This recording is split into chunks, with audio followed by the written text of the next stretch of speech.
Yat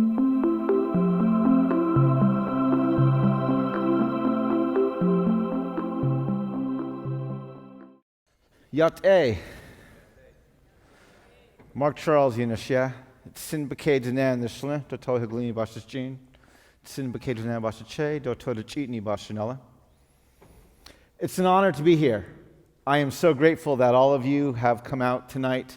I am so grateful that we have a chance to talk about both the church as well as the nation and some of the history that we don't quite know what to deal with, and how do we respond to that both as Americans as well as Christians. And so to start this dialogue, I have to begin by giving you a warning. There's going to be times during this next hour that you are going to become angry, that you are going to become ashamed, that you are going to have these wave of emotions going through you. I'm going to share with you some history you've never heard. I'm going to share with you some things about our foundations you've never thought of before, and it's going to make you uncomfortable. At some point, you're going to want to stand up and walk out. At other points, you're going to want to throw something. Please don't act on either impulse.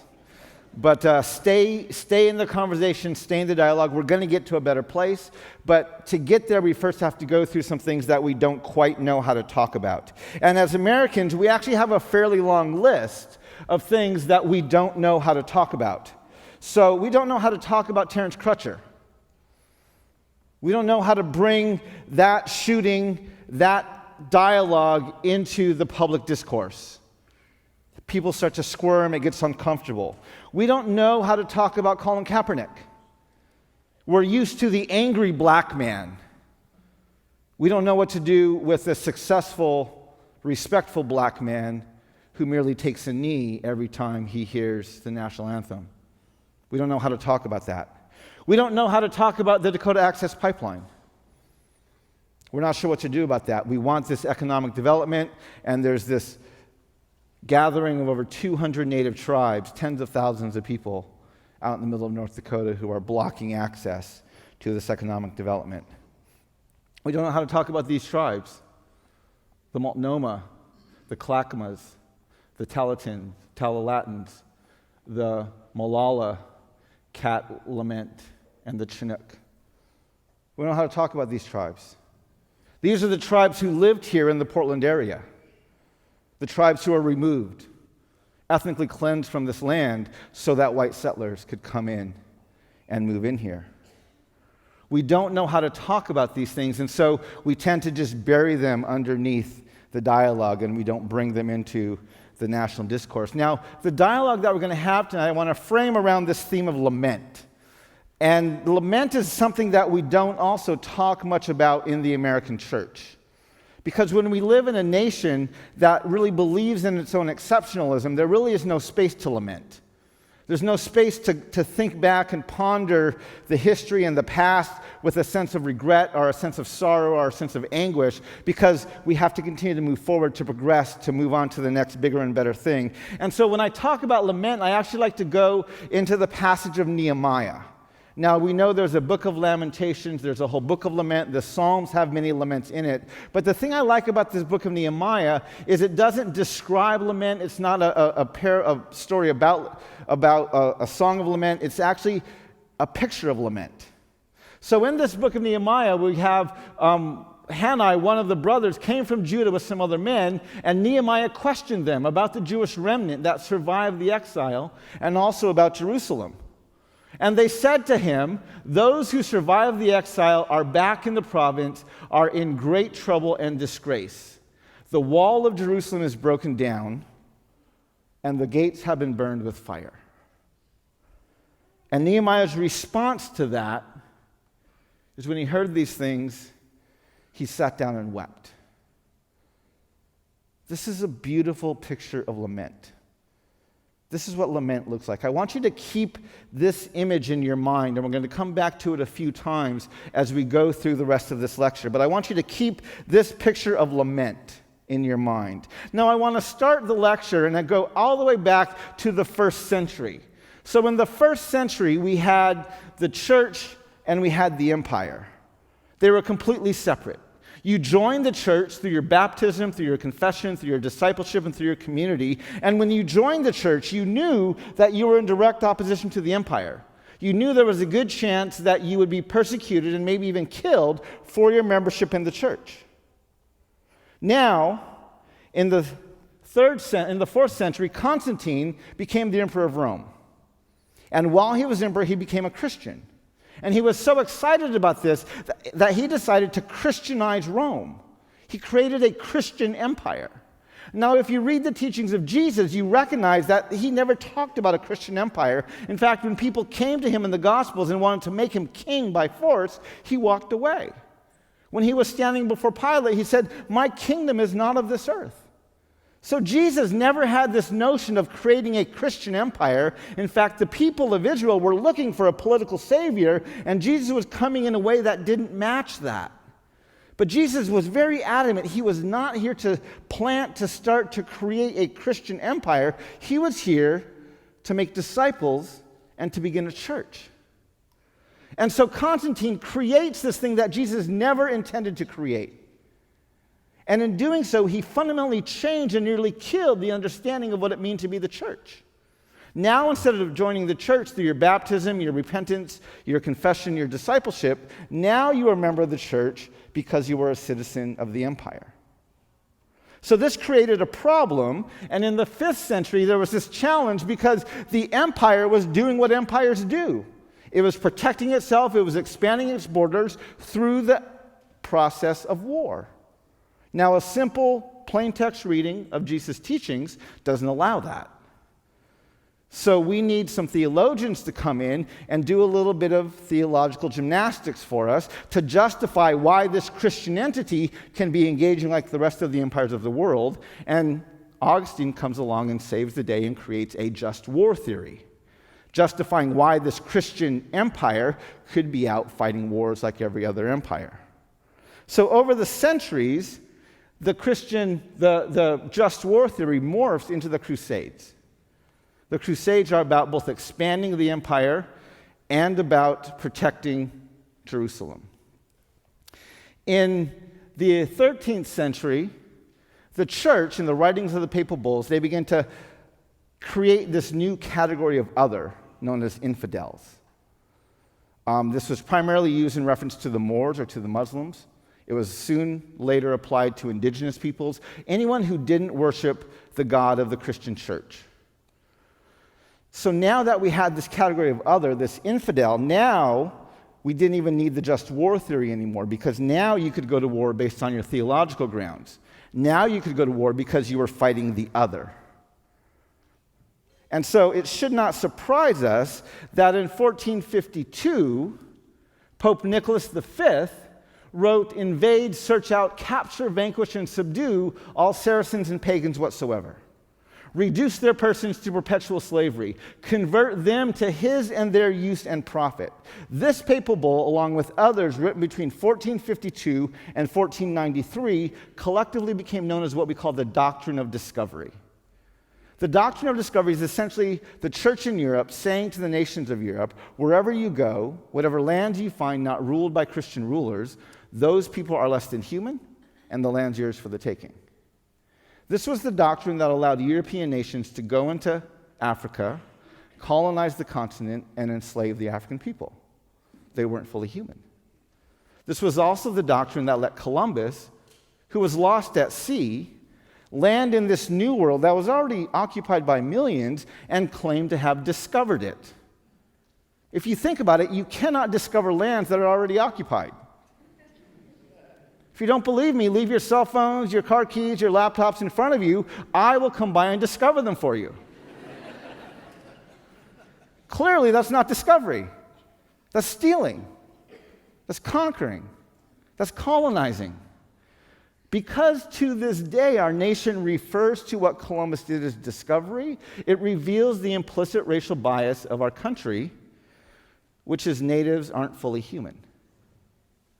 So this helps us understand that the doctrine of discovery is a racist doctrine that assumes the dehumanization of people of color And it comes directly, it's a direct fruit of the church getting into bed with the empire.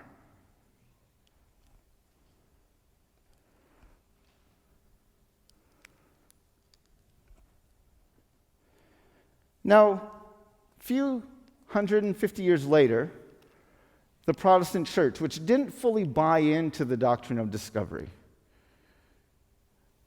In 1630, John Winthrop was in the Boston harbor. He was with a group of colonists. They were here to plant the Boston colony. And in this harbor, he preached a sermon called A Model of Christian Charity. In this sermon, he referred to the colonists, the people he was with, as a city on a hill. He's borrowing from the image of Jesus in the Sermon on the Mount, who tells his disciples to be a lamp on a stand, a city on a hill, shining their good deeds into this dark world. John Winthrop goes on in his sermon, and he exhorts the people in all meekness, gentleness, patience, and liberality to rejoice together, to mourn together, to labor and suffer together, to keep the unity of the Spirit in the bond of peace. These are just your basic good Christian exhortations. Now, at the end of his sermon, when he's motivating the people, he begins quoting from Deuteronomy chapter 30. Deuteronomy chapter 30 is the section in Scripture where the people of Israel are standing at the banks of the Jordan River. They're about ready to go in and take possession of their promised land. And God's reiterating the threats and promises of his land covenant with them. If you obey me, I'll do these things for you. If you disobey me, I'll do these things to you. So at the end of this passage, he says, but if our hearts shall turn away so that we will not obey and worship other gods, we shall surely perish out of the good land, whether we pass over this river to possess it. So Deuteronomy 30 says river, but in his sermon, John Winthrop says vast sea. Why would he say vast sea? Well, he didn't cross a river. They crossed an ocean. So what is he implying to his audience? Based on the exhortations of Jesus to be a city on a hill, based on the model of Old Testament Israel, they are standing on the shores of their promised land, about ready to go and take possession of them. Now, who here has read the book of Joshua? What's God's command to the people of Joshua, or to the people of Israel in the book of Joshua? What are they to do to the Canaanites? Kill them. What's Israel's sin in the book of Joshua? They don't kill everyone. Promised lands for one people is literally God-ordained genocide for another. I call this sermon the birth of American exceptionalism. This idea percolates for about 100 years. Middle of the 1700s, the nation begins expanding westward. We go past the Appalachian Mountains. We go past the Mississippi River. As this happens, the Second Great Awakening begins to take place. There's this renewal of churches, a renewal of denominations. There's this religious fervor as our nation is moving further and further west. And then in the early 1800s, the term manifest destiny is coined. This belief that this nation has the God-ordained right to rule this continent from sea to shining sea. Now, in 1763, King George drew a line down the Appalachian Mountains. And he said to the colonists that they no longer had the right of discovery of all the empty Indian lands west of Appalachia. This upset the colonists. So a few years later, they wrote a letter of protest. In their letter, they accused the king of raising the conditions of new appropriations of land. They went on in their letter to state that he has excited domestic insurrections amongst us and has endeavored to bring on the inhabitants of our frontiers the merciless Indian savages. They signed their letter on July 4th, 1776. Literally 30 lines below the statement, all men are created equal, the Declaration of Independence refers to natives as merciless Indian savages, making it very clear the only reason our founding fathers used the broad term all men is because they had a very narrow definition of who was and who was not human. This, of course, makes our Declaration of Independence a racist document that assumes the dehumanization of people of color. Now, a few years later, our founding fathers wrote another document. They begin this document by stating, "We, the people of the United States," in order to form a more perfect union. This, of course, is the preamble to the Constitution. However, Article 1, Section 2 of the Constitution, the section of the Constitution that determines who this Constitution was and was not written for, who is included and who is excluded from this Constitution, we have to note, A, it never mentions women, B, it specifically excludes natives, and C, it counts Africans as 3/5 of a person. So literally, the Constitution was written to protect white landowning men. That was the purpose of it. Now we have to pause and just ponder that for a minute. The purpose of the Constitution is to protect the interests of white landowning men. So today, women earn 70 cents to the dollar. This shouldn't surprise us. The Constitution's working. Today, our prisons are filled with people of color. This shouldn't surprise us. Our Constitution's working. 2010, the Supreme Court sided with Citizens United and ruled that corporations now have the same rights to political free speech as individuals, opening the door to super PACs and unlimited contributions to political candidates. This should not surprise us. The Constitution's doing exactly what it was designed to do, is protecting the interests of white landowning men. Now maybe you're thinking, wait, didn't we correct that? Well, we tried. In the 1700s, we passed the 13th Amendment. This was the amendment that was meant to abolish slavery. However, if we read the amendment, it says, neither slavery nor involuntary servitude, except as a punishment for crime, whereof the party shall have been duly convicted, shall exist within the United States or any place subject to their jurisdiction. The 13th Amendment does not abolish slavery, it redefines it. Slavery is still legal. It is now enacted through the criminal justice system. So we need to take a look at our criminal justice system. We need to take a look at our incarceration rates. Well, it turns out the United States of America incarcerates its citizens at an astronomical rate. We have the highest incarceration rate of any nation in the world. For every 100,000 citizens, we incarcerate 693. The second place country is Turkmenistan with 583. We are 5 times higher than most every other country in the world.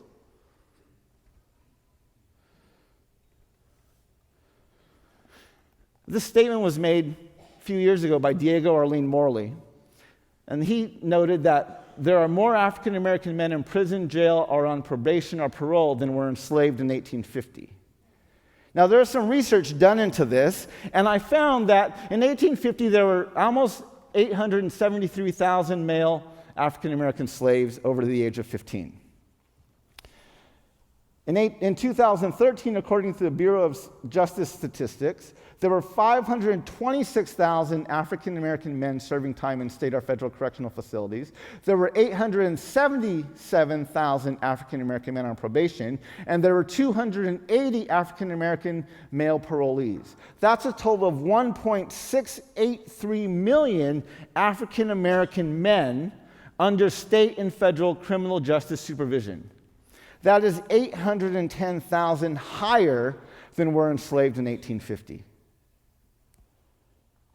In the United States, the 13th Amendment is used to justify and legalize slavery. And if you look at our incarceration rates and break it out by race, you see the problem. White Americans are incarcerated at a rate of 450 per 100,000. Hispanics are incarcerated at a rate of 831 per 100,000. Native Americans and Native Alaskans are incarcerated at a rate of 895 per 100,000.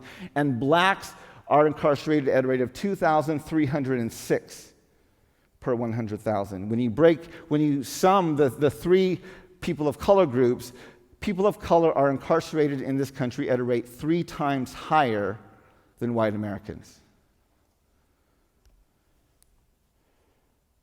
Now let's move on to the 14th Amendment. The 14th Amendment was passed, and this was this was dealing more directly with Article 1, Section 2 of the Constitution. The 14th Amendment extended the right of citizenship to anyone born on this country under the jurisdiction of the government. However, Section 2 of this amendment still specifically excluded natives, and it still specifically excluded women. Women didn't get the right to vote until 1920 with women's suffrage. Natives didn't become citizens until 1924. And in the Southwest, we didn't get the right to vote until 1948. We can't forget that after the passing of the 14th Amendment, Jim Crow laws were still written. Segregation still happened. Internment camps still took place. Massacres against natives still took place. Boarding schools were still open and operating. So while this amendment extended a few rights of citizenship to some former slaves, it still left disenfranchised and marginalized huge portions of our population.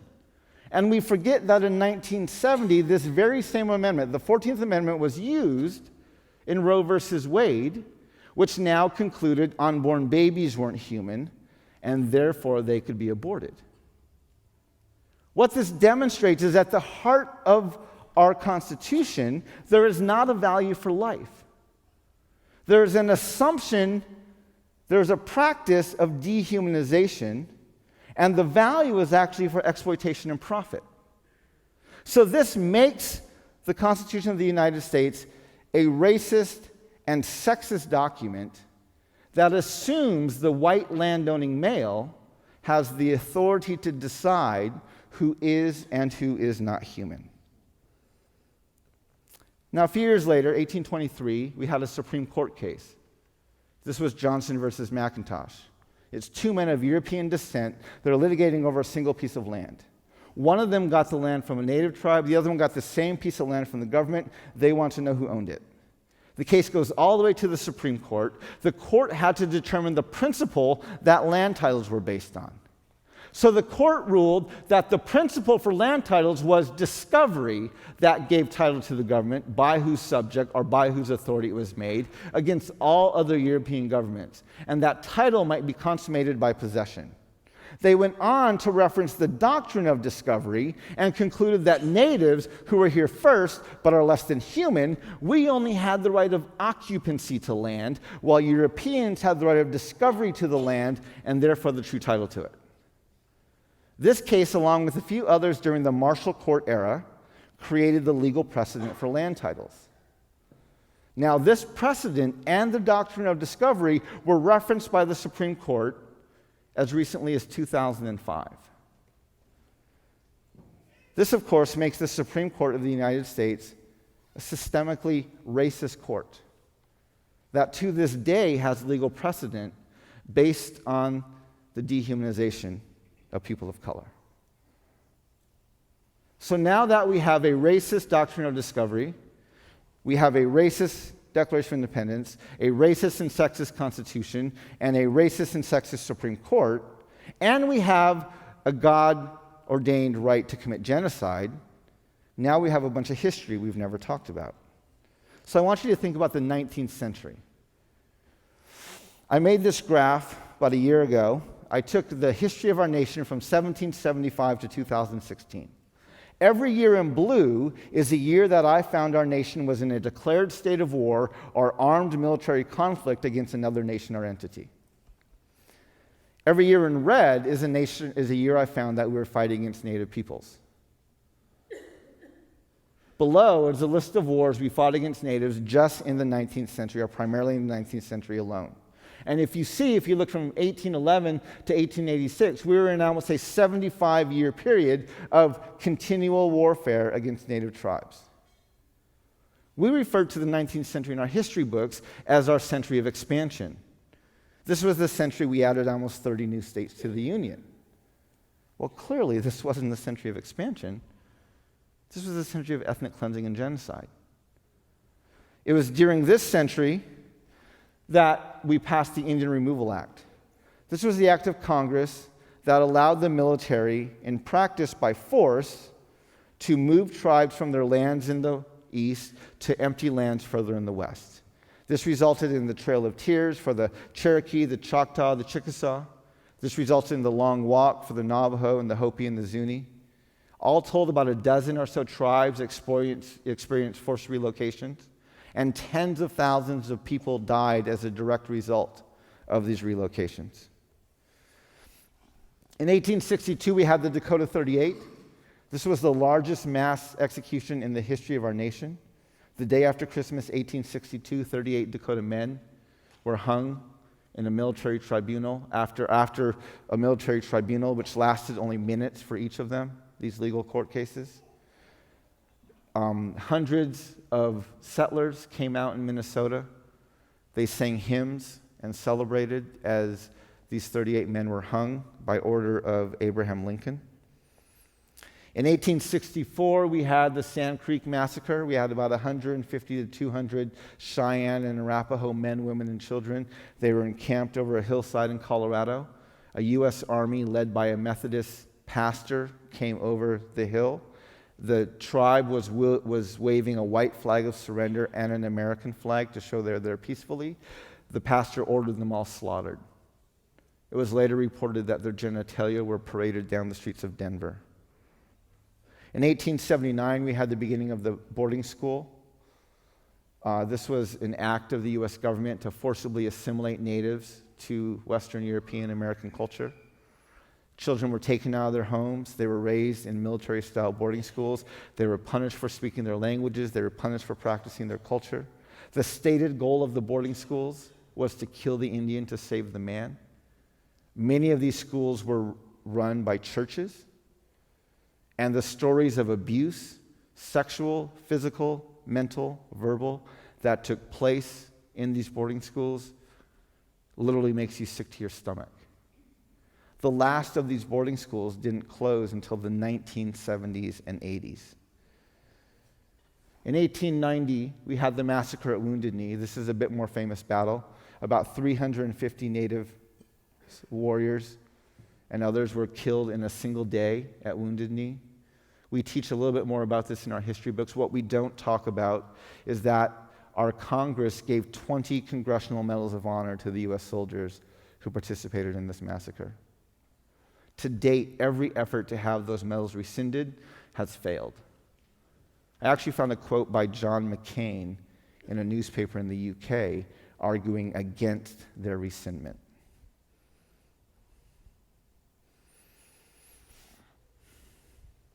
I want to stop here for a moment and just pause. There's no right or wrong answer. There's no good or bad answer. I just want you to verbalize and emote for me. 2 or 3 words.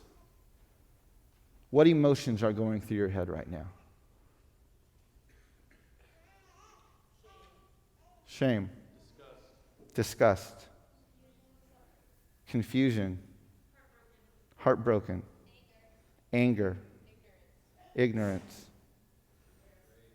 Embarrassment. Rage. I missed that? Sadness. Apathy. Education. Yeah. Like I said, there's no right or wrong answer. There's no good or bad answer. I just found it's very helpful to be able to verbalize what even hearing this history does for us. So the question we have to ask, how does a Christian empire respond to this?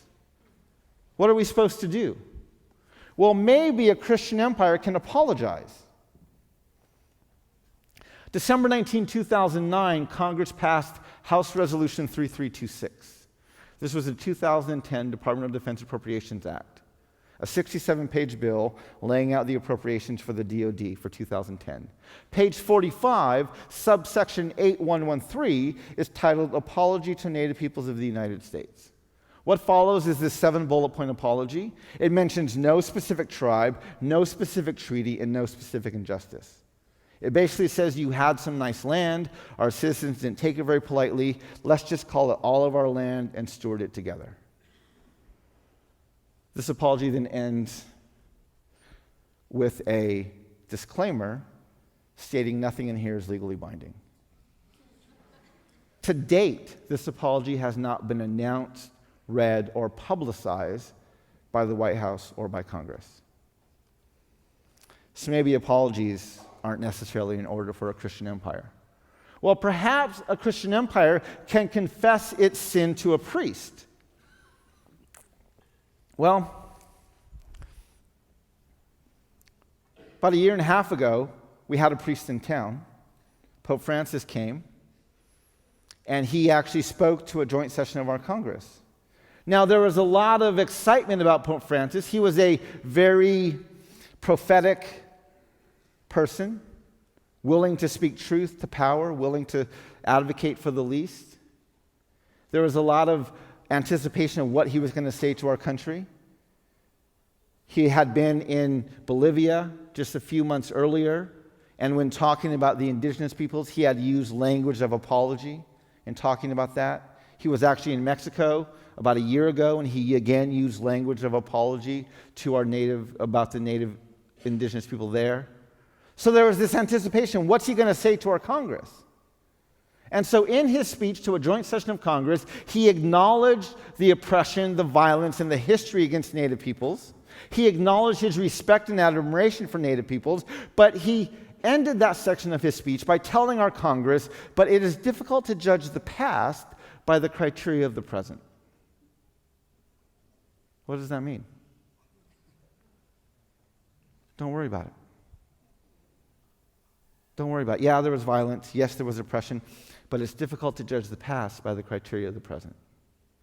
On top of that, the next day, the day before, he canonized Junipero Serra, which I liken to canonizing someone from the KKK for his involvement in creating the Indian missions in California. So clearly, confessing our sins to a priest is not going to help. Well, maybe a Christian empire can fix it itself. We're a nation that pulls itself up by its bootstraps. Maybe we can just fix this problem ourselves. Well, about a year ago, I was in a church in Atlanta, and I was speaking at a conference, and I was speaking on the doctrine of discovery. I was the last speaker of the conference, and we were in an inner city church in an impoverished neighborhood, a blighted neighborhood in inner city Atlanta. So the afternoon before I spoke, we visited different sites around this neighborhood, and we went to this burned down school building. Now, the school had burned down. The students were being bused all over the city. And so they asked us to pray that education would come back into this neighborhood. They asked us to pray that the students can now be educated back in their own home neighborhood. We next went to a community center that they were rebuilding. And they asked us to pray that more role models would move back into the neighborhood, that there would be more leadership development within this neighborhood. The last place we went, or another place that we went, was to an abandoned house. Now, about half of the houses in this neighborhood were abandoned, and the other half, most of those houses were rental units. There were almost no owner-occupied houses in this neighborhood. And so the leaders of the conference asked us to pray that more people could buy houses in their neighborhood, because that's how you do community development, correct? If you have owner-occupied houses, that's how you do community development. So the group prayed that, and then we went back to the church, and I taught on the doctrine of discovery. And I laid out for people that the legal precedent for land titles is based on the dehumanization of Native peoples. And so I asked the group, I said, I'm curious. I want to just point out to you what we did. We prayed that God would allow more people in this neighborhood to participate in this dehumanizing system by being able to buy houses here. I said, I'm curious. What do you think of that?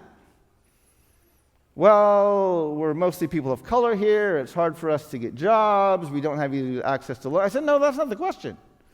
We asked for divine intervention. We asked God to help us, to help people in this neighborhood participate in this racist system by buying land. I'm curious what you think of that. And they just looked at me. And I said, we don't know what justice looks like when the entire system is broken. We don't know what justice looks like when the entire thing is corrupt. We tend to think justice is about just giving equal, better access to resources for everybody. We don't know what to do when everything you have access to is stolen property.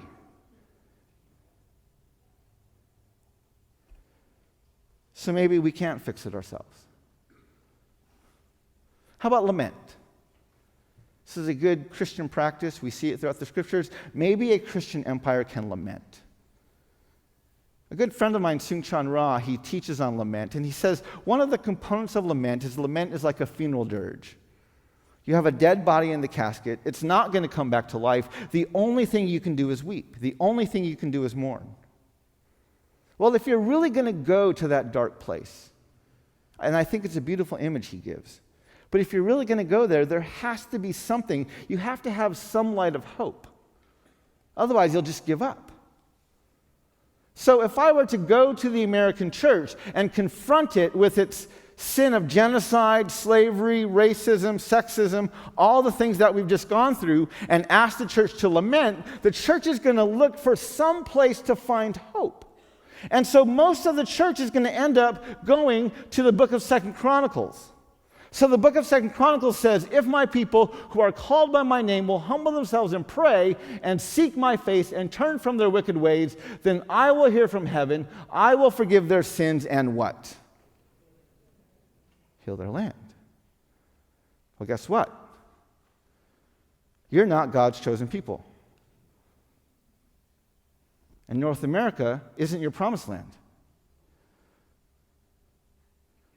This was a reiteration of the land covenant God had with the people of Israel at the second dedication of the temple. We don't have a land covenant with God of Israel. There is nothing in Scripture that says if Americans confess their sin, God will heal their land.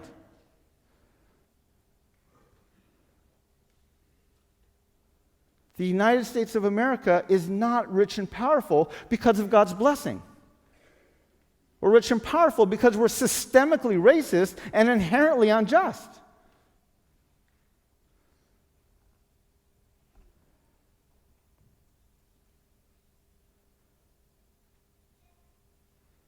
So what do we do? What do we do? Well, we don't really believe that, though, do we? We don't really believe we have a land covenant with the God of Israel. That's not what we're truly believing, is it? Well, about a year and a half ago, Benjamin Netanyahu was speaking to a joint session of our Congress. He was here lobbying against the Iran nuclear deal that the White House was negotiating with Iran. It was a very divided, a very partisan Congress. And he had to get this group of people behind him. So towards the beginning of his speech, he said to our Congress, because the United States and Israel, we share a common destiny, the destiny of promised lands. Now, do you really think the Prime Minister of Israel believes that you and I share in the sacred covenant his people have with the God of Abraham? Do you think he believes America is the new Israel and has a land covenant with the God of Abraham? Or is he merely a very savvy politician who understands all too well the implicit bias of his audience and knows what they want to hear?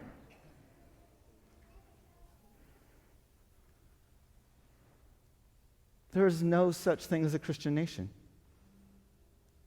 There is no such thing as a Christian empire. And even if there was, do you think the United States of America would be it?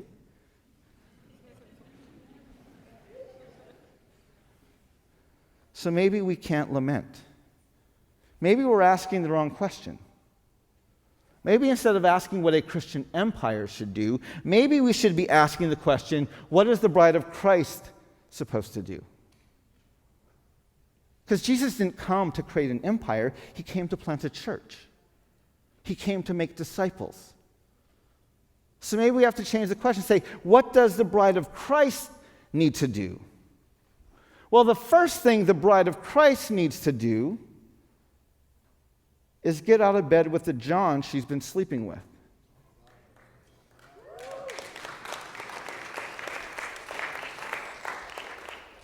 The first thing the bride of Christ needs to do is remember that she has a very jealous husband.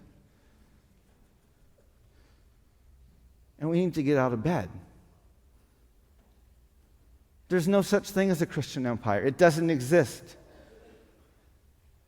I am convinced the church will be healthiest when it is a separate and independent entity able to speak prophetically to the empire.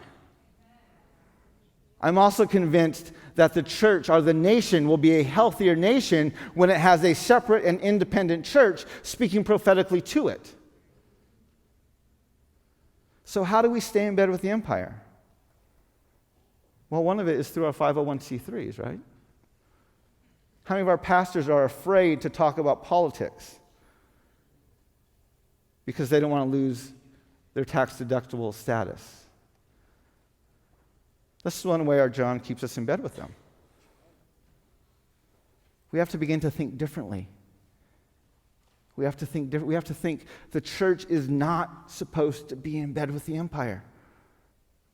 We have to do what we need to do to be prophetic and separate and distinct from the empire. We have to think through these things. Again, from these passages, there's no such thing as a Christian empire. Matthew 4 verse 8, Satan's tempting Jesus. If you bow down to me, I'll give you the kingdoms of the world. Jesus says no. In John 4, chapter 6, they came to make Jesus king by force. Jesus said no.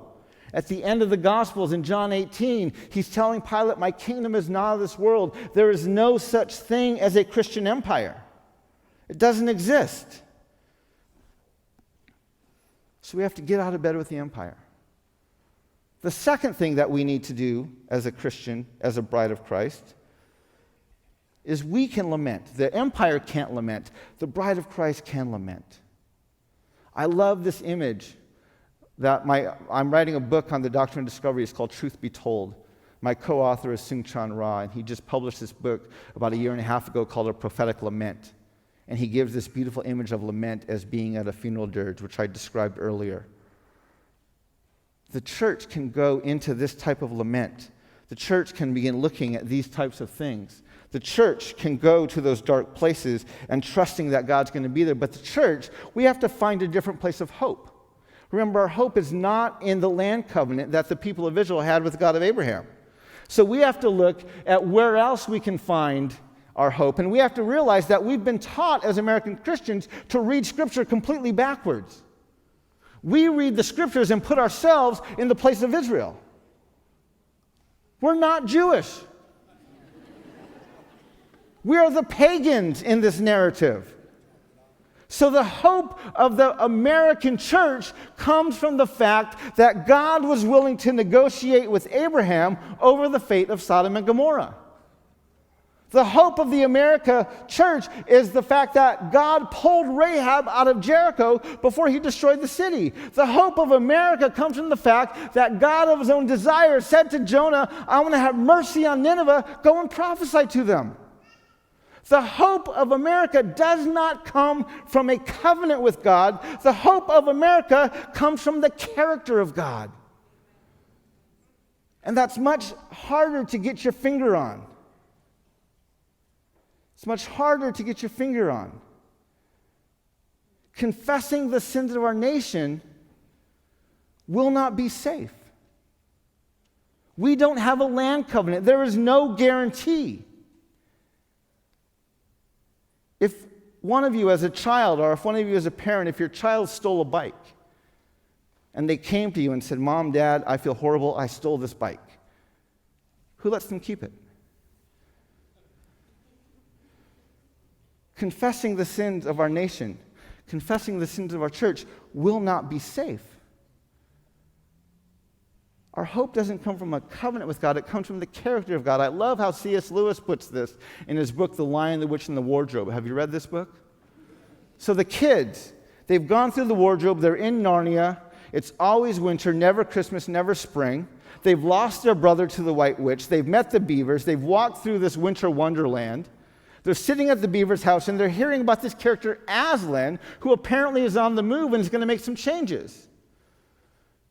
And as they're there, it begins to dawn on them that Aslan might not be who they think he is. And so soon Susan asks, well, is Aslan a man? And the beavers start laughing. No, honey, he's not a man. He's a lion. Oh my gosh. I'm going to feel quite nervous about meeting a lion. Well, you should. If anyone can stand for Aslan without their knees knocking, they're either braver than most or just plain silly.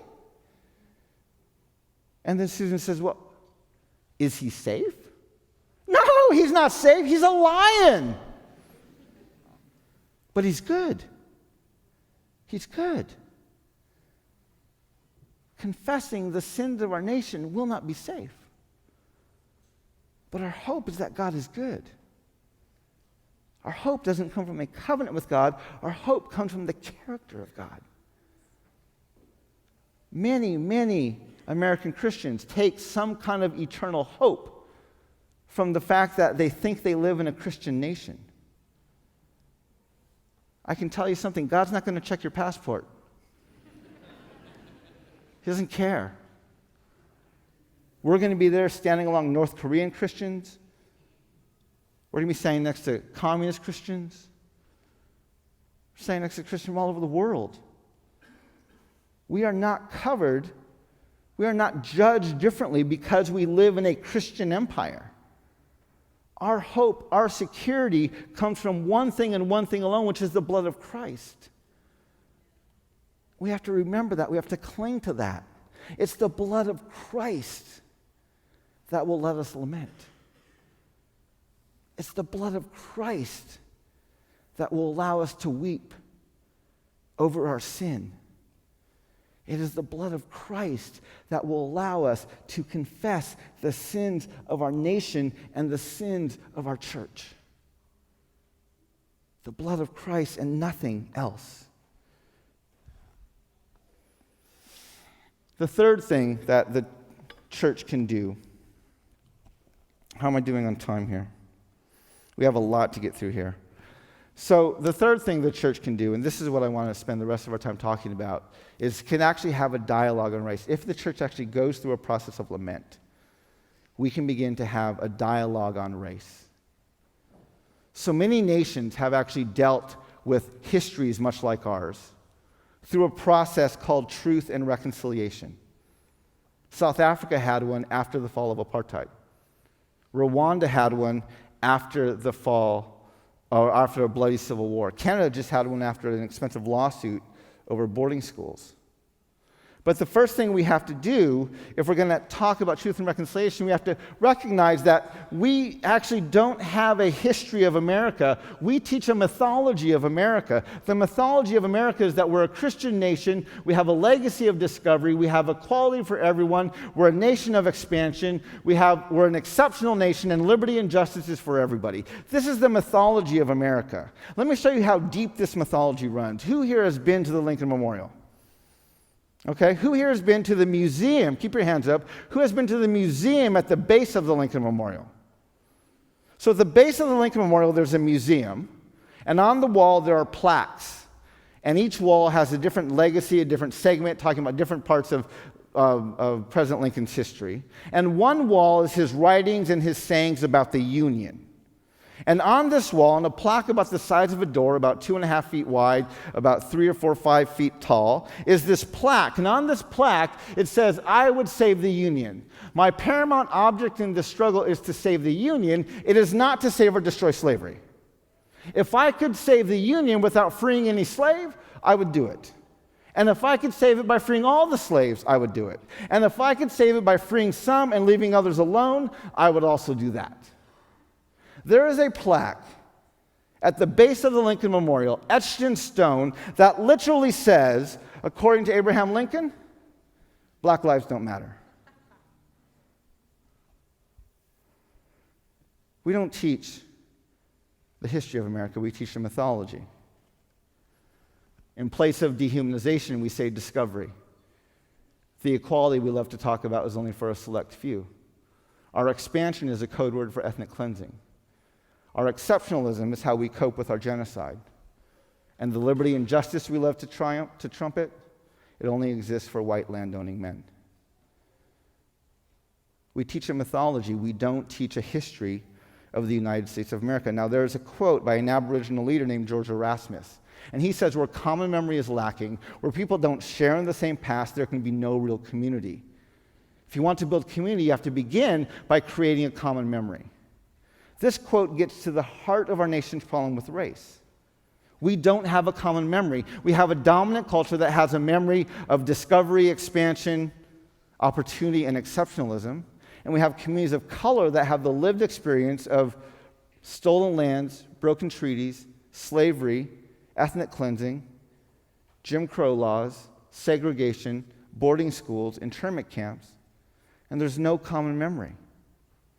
So we have to find a way to create this. Now, as I said, many nations have had what are called truth and reconciliation commissions, national dialogues about their history and how they can move forward. And I think we have to have something just like this within our own nation. However, we have to deal with something because the context of our dialogue is around race. So we're talking about racial reconciliation. Who's heard this term before, racial reconciliation? This is a term we use a lot within Christian circles and with America, but this word is actually a misnomer. It's not accurate. I don't like to use racial reconciliation. Race, first of all, is a human construct. There's no real genetic definition of race. Race is a human construct. And in America, race was constructed for the purpose of oppressing and dividing. So the black race was constructed partially by using the one-drop rule. You know this rule? This is the rule that states if you have a single drop of African blood, you're black. Why do we have this rule? Well, because blacks were the labor force. We wanted to multiply them as quickly and as fast as possible. The one-drop rule allowed a white slave owner to rape his female slaves and produce more baby slaves. For American Indians, we had what's called the blood quantum rule. What's this rule? This rule states you're full, half, quarter, 16th, 32nd, 64th, then you're bred out of existence. Why do we have this rule? Well, because the mythology of America is this land was empty. We discovered it. So we want to reduce the numbers of American Indians and breed them out of existence. So race is a human construct, and in America, race was constructed for the purpose of oppressing and dividing. Reconciliation implies a previous harmony in the relationship. Clearly, that never existed here. So racial reconciliation is a misnomer. I like to talk about racial conciliation. Conciliation is defined as merely the mediation of a dispute. Reconciliation, racial reconciliation, perpetuates the myth. Racial conciliation requires we have a much more honest starting point. This thing started in a mess. They both can lead to a better place. It's just one perpetuates the myth and one has a more accurate starting place. So we don't need a truth and reconciliation commission. We need a truth and conciliation commission. And this is what I'm working towards. Now, to have this dialogue, there are three audiences that I really want to engage with. The first audience is Native peoples. My message to my Native brothers and sisters is that we are not the helpless victims of an oppressive colonial government. We are the host people of the land. And we have to begin acting like the host. I think this is what we see our Native peoples doing at Standing Rock right now. We have our Native people standing up to the economic and political interests of this country and saying, water is life. You can't drink oil. Our Native peoples are taking our place as the host people of this land, and we are instructing our uninvited, undocumented guests in how you live well here. Water is life. You can't drink oil. We are standing, over 200 tribes, tens of thousands of people are standing in solidarity at Standing Rock. And we are taking our place as the host people of the land. I applaud that. That is something beautiful. I love to see that. And we need to continue to step into that role as the host people of the land. The second group I want to talk to is communities of color. African Americans, Asian Americans, Hispanic Americans, Latino Americans, Native Americans. My message to people of color is about trauma. So, who's heard of PTSD? Post-traumatic stress disorder. This is an individual diagnosis that afflict someone who has experienced, witnessed, or been on the receiving end of violence. They have an individual condition known as PTSD. Now, there's another trauma called historical trauma. Historical trauma is not an individual diagnosis, it's how you understand the dissatisfaction in a broader community. Historical trauma was actually developed and used frequently to talk about the dissatisfaction that we see in Native communities, as well as in African American communities, as well as in other communities of color. Historical trauma, I refer to it as a multi-generational communal manifestation of PTSD. Does that make sense? Okay. So there's a third trauma that's being researched by a psychologist named Rachel McNair. It's called PITS. Perpetration-induced traumatic stress. PITS is like PTSD in almost every way, shape, and form, except instead of afflicting the person who received the violence, PITS afflicts the person who caused the violence. Perpetration-induced traumatic stress. It comes out of this quote from Socrates, who said, "The doer of injustice is more miserable than the sufferer." I started using this because my hypothesis is, if PTSD has a multi-generational communal manifestation known as historical trauma, then PITS must also have a multi-generational communal manifestation, which is the trauma that I identify white America suffers from. Because you cannot build a nation on 500 years of dehumanizing injustice without traumatizing yourself. Now, be very clear, white America is not victims of trauma, but they are experiencing trauma. You can experience trauma without being a victim of trauma. So I identify white America as another group of traumatized people. Now, one of the primary symptoms of trauma is shock and denial. So when we understand white America as another group of traumatized people, it's easy to see their symptoms. So this buried apology in the 2009 appropriations bill, that's not racism, that's trauma. Our Congress doesn't know how to acknowledge their own history. We have states like Texas and Oklahoma passing laws you can only teach patriotic history. Texas is trying to take the word slavery out of their textbooks. This isn't racism, this is trauma. They're so overwhelmed by what they did to become who they are, they can't even teach it anymore. I identify American exceptionalism as a coping mechanism for a nation in deep denial of its genocidal past and its current racial reality. Now, a fourth symptom of trauma, when you talk about trauma, you have to talk about triggers. So a trigger, it's a sight, a sound, a smell, something that takes you out of reality and back into the chaos of the moment of when the trauma occurred. So when we understand white America as another group of traumatized people, it's very easy, people of color, to see white America's triggers, okay? So, 8 years of a black president is a trigger. Seeing someone govern from a house that they were supposed to be building freaks white America out. They don't know what to do with that.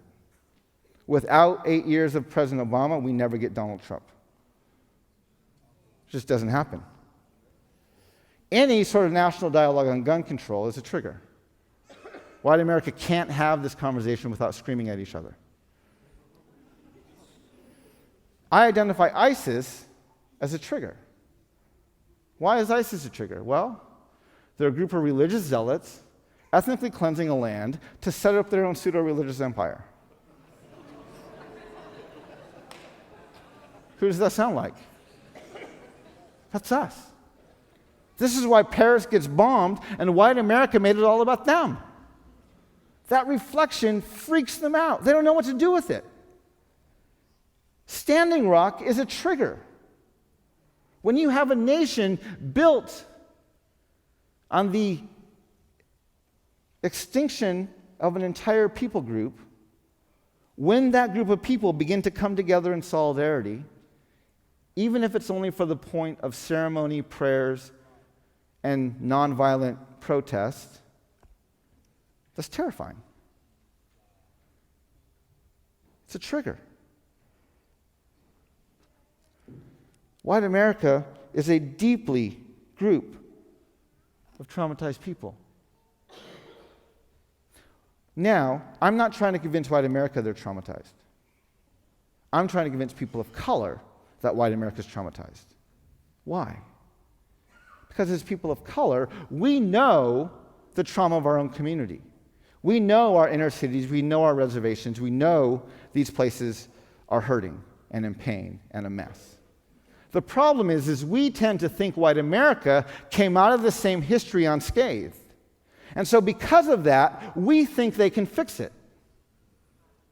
The problem is white America can't fix it. What does white America bring to the table to fix it? Well, first of all, they bring their money, which, as I pointed out earlier, is all blood money. It's not going to fix it. Second, white America brings their understanding of liberty, justice, and equality, which their own documents state exists only for them. It's not that they don't want to fix it, it's they can't. They don't have the tools in their tool belt to fix it. Now, if you have a child, 6, 7, 8-year-old child, they have every capacity to go into your car, pull the parking brake, either accidentally or intentionally, and let your car roll down a hill and hit a tree. A child that young has the potential of destroying your car. Now, if they do that, you can scream at that child all you want. They can't fix it. Screaming at them only frustrates you, and it paralyzes them. Now, can the child be brought into the conversation? Can it cost their allowance until they're 18? Can they be taught somehow in the process that they should not have done this? Absolutely. But should you put them in charge of fixing it?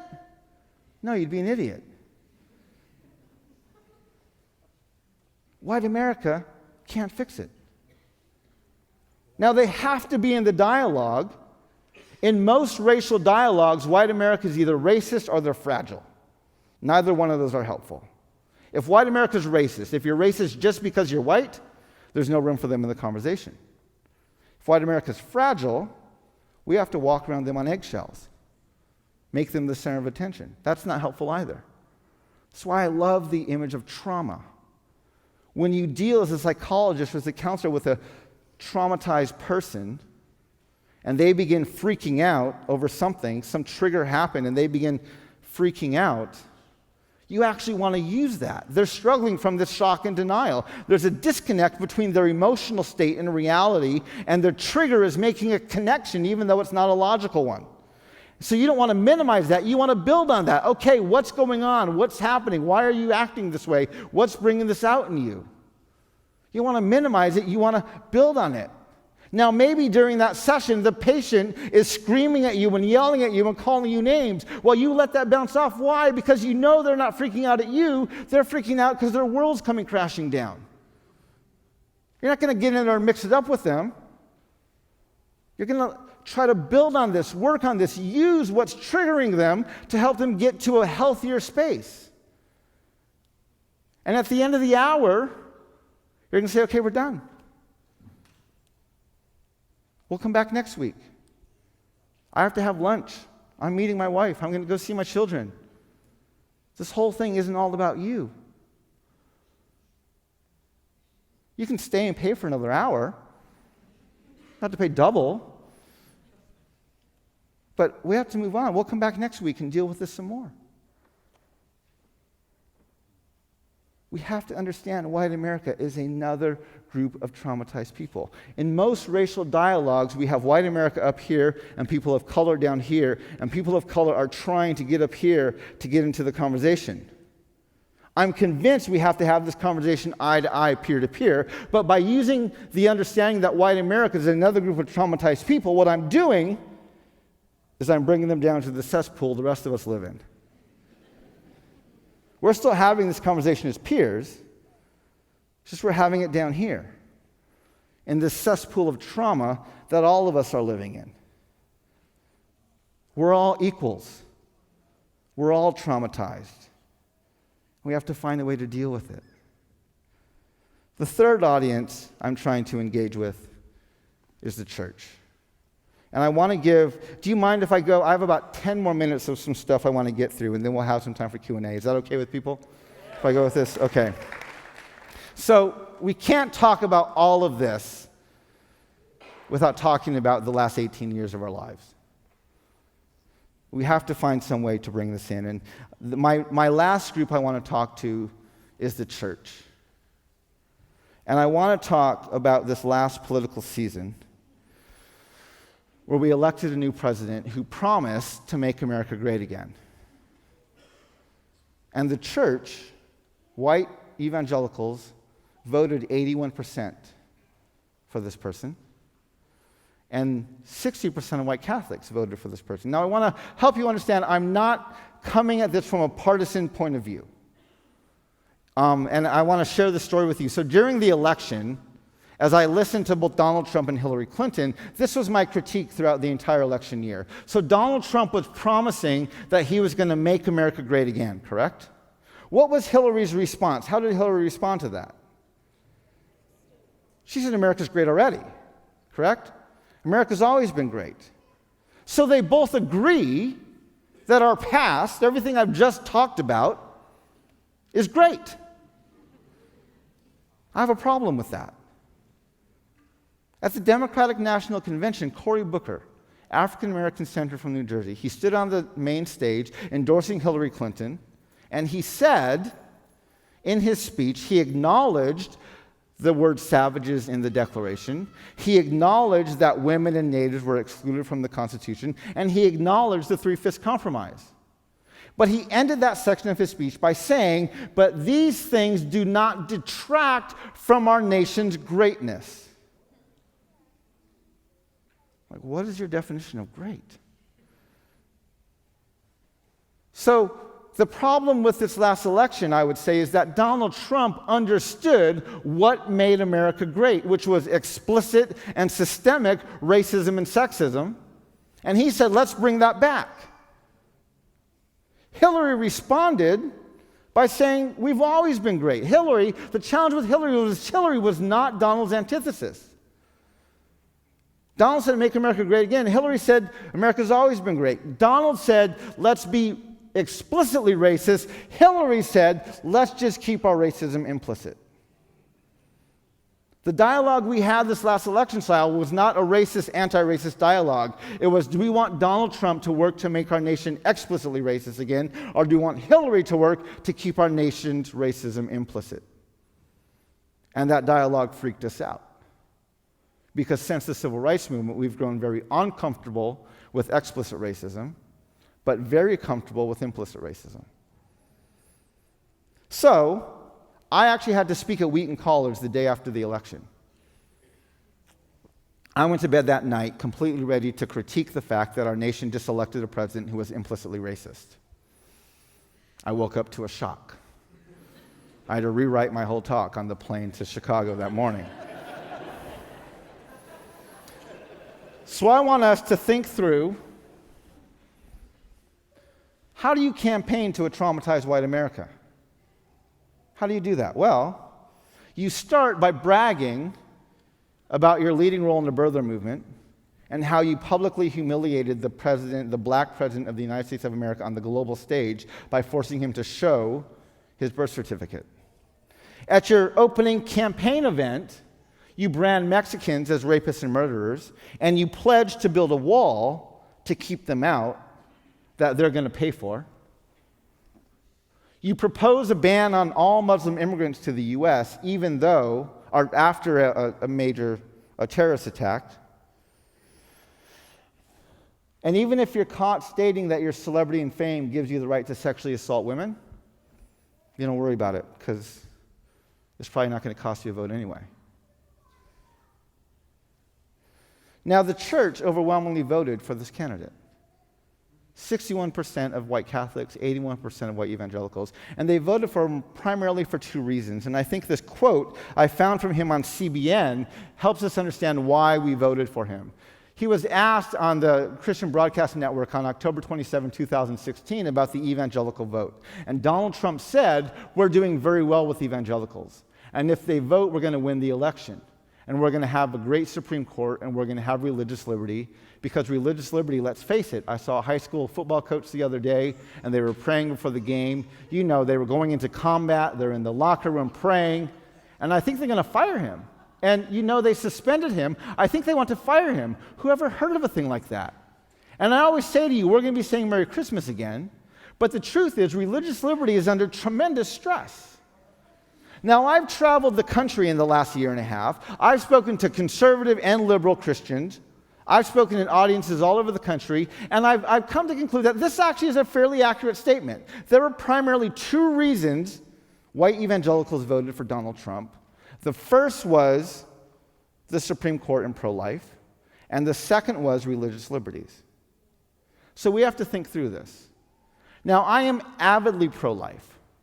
You heard my justification for it when I talked about the Constitution. And when I was in college, I gave a pro-life speech.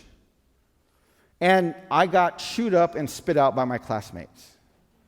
And the reason I got chewed up and spit out is because my speech, while it advocated against abortion, it had no value for the child after it was born. It had no value for the woman and her situation that led her to have an abortion.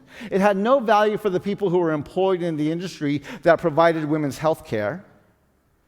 And so the people, my classmates, spit me up and chewed me out because they said, "You're not pro-life, you're pro-issue."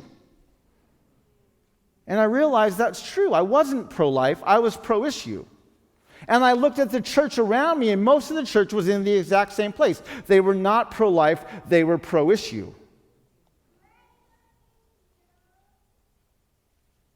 Now, Donald Trump is not pro-life. Period. You can't treat women the way he treats them and be pro-life. You can't talk about Muslims and immigrants the way he talks about them and be pro-life. Donald Trump is not pro-life. And I'm not even fully convinced he's pro-issue. I'm not fully convinced of that yet. But that's why Christians voted for him. The second reason was religious liberty. Now, Donald Trump brings up this football coach up in Washington. So about a year and a half ago, 2 years ago, there was this news story. There was this football coach in Washington, and he was, after the game, he was going to the center of the field, and he was praying, and soon all his players began joining him and praying with him in the middle of the field. Soon the whole team was there. Well, the school said, "We can't do this anymore. You're the coach of the team. This looks coercive. You probably have people praying in this field who don't believe in the prayer. They're just there because they want more playing time." So they encourage the coach, if you want to pray, pray privately, go home and pray, but don't pray in the middle of the field. Now the coach said he was going to fight this, and as he fought it, he was threatened with losing his job. And after the school told him that they asked him to pray at home, instead of on the field publicly, the coach said, "Well, I'm a Christian who wears his faith on his sleeve. I'm not a Christian who's going to go back into his closet and pray."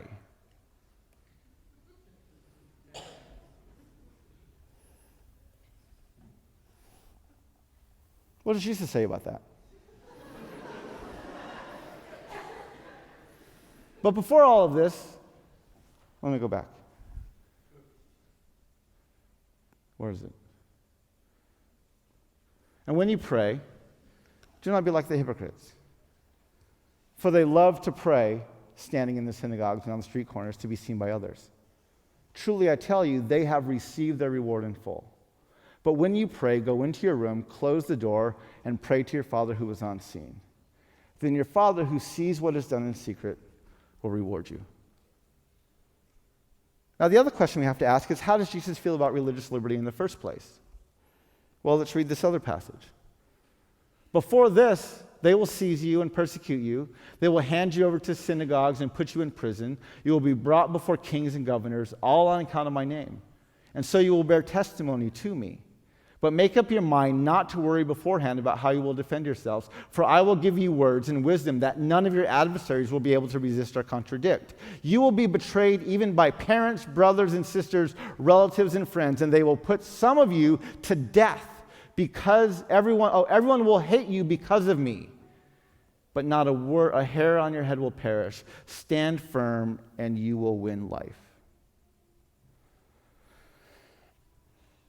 What does Jesus say about religious liberty? Don't worry about it. So, white evangelicals, white Catholics, they threw women under the bus. I'm going to say the church.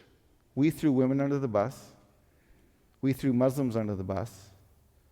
We threw immigrants under the bus to vote for a guy who's definitely not pro-life and possibly not even pro-issue, to fight for a right that Jesus tells us not to worry about,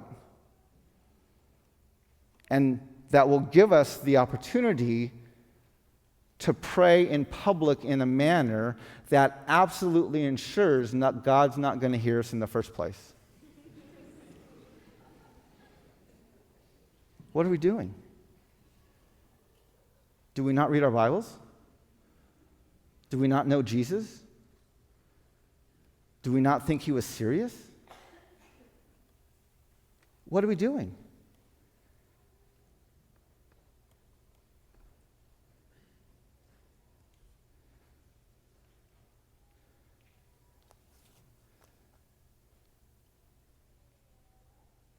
We need to lament. There's no such thing as a Christian empire. It doesn't exist. We have been in bed with the empire for so long. We don't even know what it means to be separate from it anymore.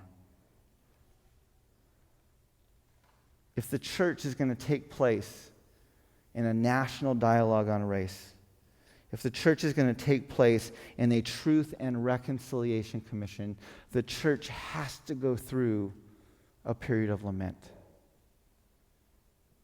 And our nation I want our nation to have this dialogue. I want our nation to have this conversation. In his final State of the Union a year ago, President Obama said, he was talking about our need for a new politics. And he said, we the people, we've come to acknowledge that means all of us. Now, I heard him say that, and it sounded beautiful. But I was like, really, I didn't get that memo. I didn't know we concluded that we the people means all of us.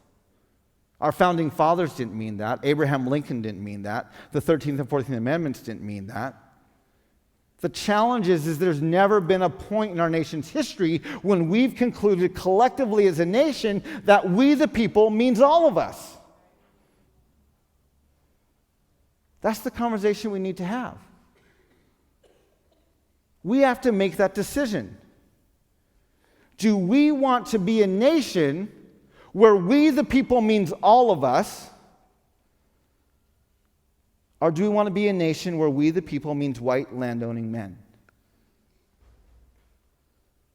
We can choose. We can decide either way. There are many nations who fully embrace their oppressive genocidal histories. We can do that. The challenge with America is we want to be the moral leaders of the globe, but we don't want to give up the fruits of our oppression. That creates a dilemma. We want to be the good guys. We want to be the ones who do right, but we don't want to put land titles on the table. We can't have it both ways.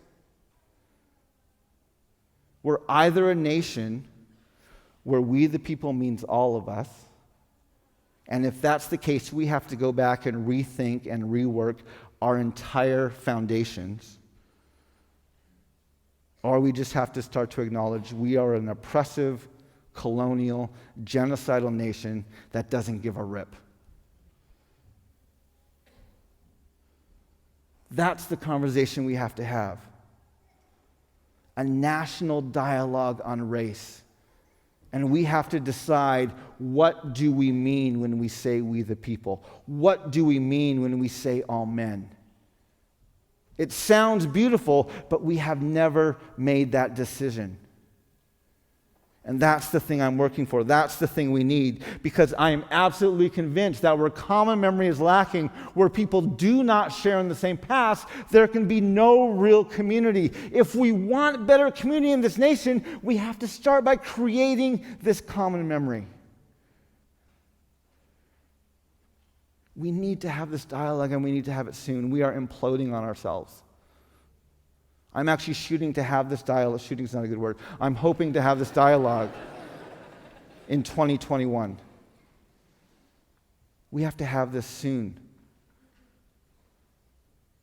And I want to invite you to ponder these thoughts, to ponder these questions, to ponder these things, and to think about, what does it look like?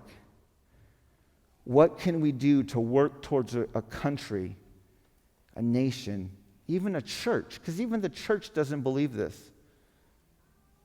That we the people means all of us. This is my blog. This is my website. This is some of the stuff I've written about this. Thank you so much for coming tonight. It's been a pleasure to be with you.